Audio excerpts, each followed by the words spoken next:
Au collège des 5 heures à Ein-Nejem, des élèves du cycle secondaire se sont mis dans la peau de chefs d'État du monde entier pour prendre part à la séance d'ouverture du projet Simulation de la COP28.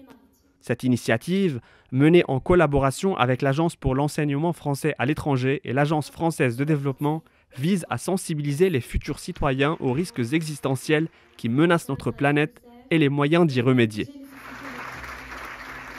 C'est effectivement moi qui ai choisi d'abord de participer à la simulation et d'ensuite représenter la Russie, puisque, comme l'on sait, la Russie est un acteur principal. C'est l'un des pays qui ont causé le réchauffement climatique. Alors je trouve que les accords internationaux sont menés à l'échec actuellement, au moins.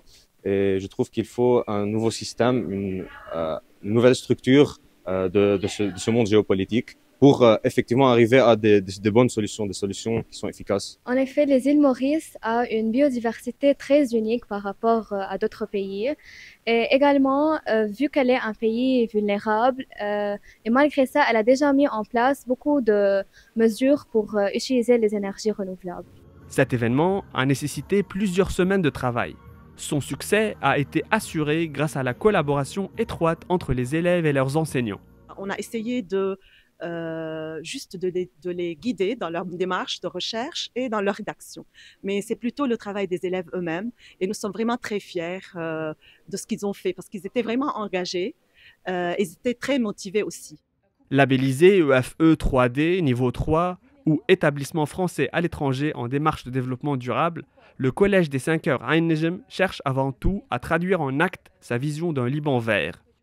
Il y a une étape qui vient juste après la simulation, c'est où les élèves vont passer à l'action et vont essayer de penser à des solutions d'atténuation et d'adaptation qu'ils peuvent implémenter au sein de leur établissement et au sein de leur entourage. On est en plein depuis l'année dernière avec un projet avec l'USAID sur la collecte des eaux des pluies. On a mené une campagne non en plastique, on a une ferme hydroponique. Le travail mené par cet établissement est un modèle à suivre.